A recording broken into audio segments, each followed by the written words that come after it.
Assalamualaikum warahmatullahi wabarakatuh. Baik ibu-ibu, pada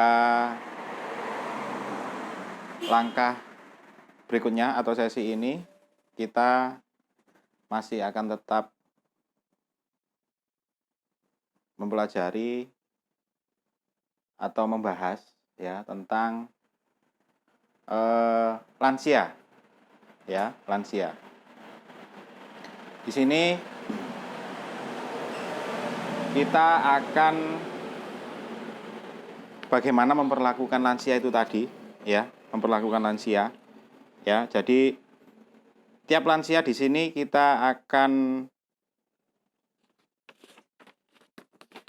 mencari tipe-tipenya, ya, tipe-tipe, memahami tipe-tipe lansia, memahami, ya.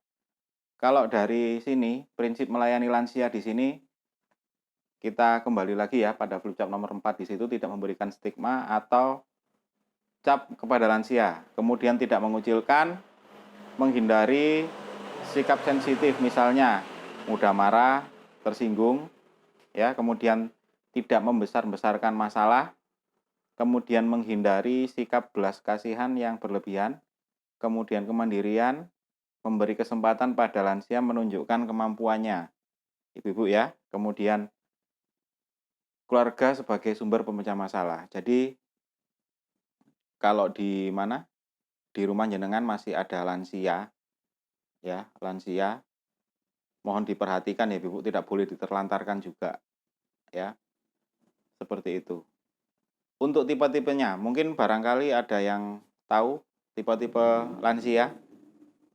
Mungkin ada yang ya, ada yang mudah marah, ada yang cepat tersinggungan, ya. Kemudian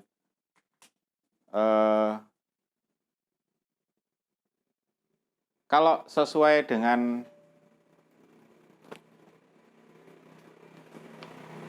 Undang-Undang Nomor 13 Tahun 98 tentang ketentuan umum di situ yang mengenai lansia, ya, di sini terbagi ada 3, ada lanjut usia di situ, lanjut usia potensial dan juga lanjut usia tidak potensial, ibu ya.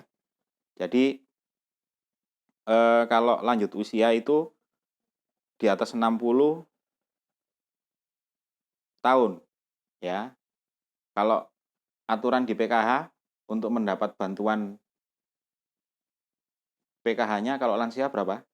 Ya, 70 tahun, tetapi bukan lansia yang tunggal, ya. Di mana di sini kalau lansia yang tunggal itu langsung masuk pada kesejahteraan sosial. Untuk yang mendapat bantuan PKH-nya ini masih ada, bukan komponen ya, jadi dia ini masih ada di dalam KK yang tidak sendirian. Seperti itu ibu-ibu, ya. Nah, kemudian untuk tipe-tipenya itu kan macam-macam ibu-ibu. Jadi dalam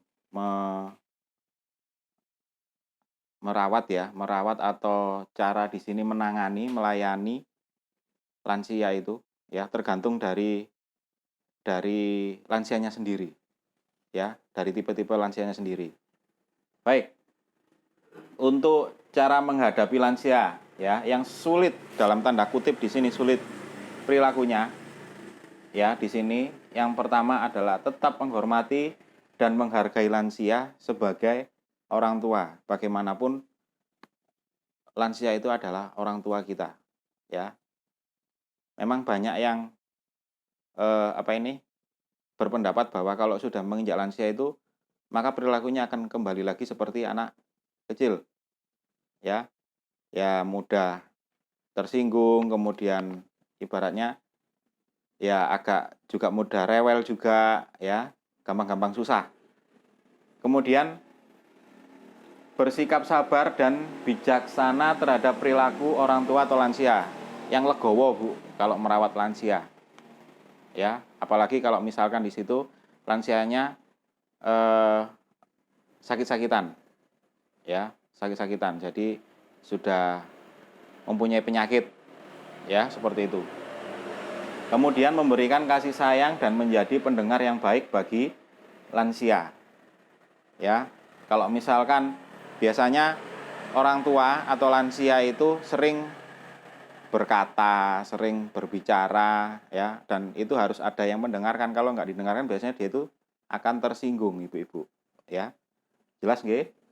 Kemudian melakukan pendekatan pribadi, misalnya dengan meminta nasihat kepada orang tua. Nah, ini biasanya yang lebih muda pasti di sini akan meminta nasihat, ya, petuah dari yang lebih tua, karena dia yang ibaratnya yang dituakan. Biasanya yang dituakan ini pasti ibaratnya akan memberikan solusi atau jalan keluar, ya, seperti itu. Tapi ya kita lihat dulu bagaimana di sini kalau misalkan lansianya, mohon maaf, misalkan mengalami semacam kemunduran pikiran, atau biasanya disebut dengan apa, ibu-ibu? Kalau kemunduran pikiran ya agak-agak pikun. Nah, itu biasanya akan sulit untuk biasanya mengingat kembali, ya, di masa-masa yang kemarin dia sudah alami. Kemudian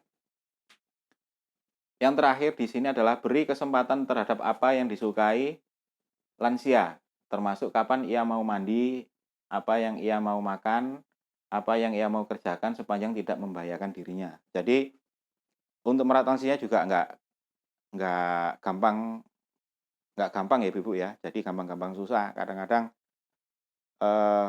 kalau misalkan dia lansianya sudah tidak bisa berjalan lagi, ya mau nggak mau kita harus membopong, ya, mengajak ke kamar mandi, kemudian memberikan makannya. Kalau misalkan sudah tidak bisa untuk mengangkat sendok pun, ya kita yang menyuapinya, seperti itu, ya. Jadi harus legowo dan harus ada yang merawat, ya, bagaimanapun itu adalah orang tua, ya, ibu-ibu, ya. Baik,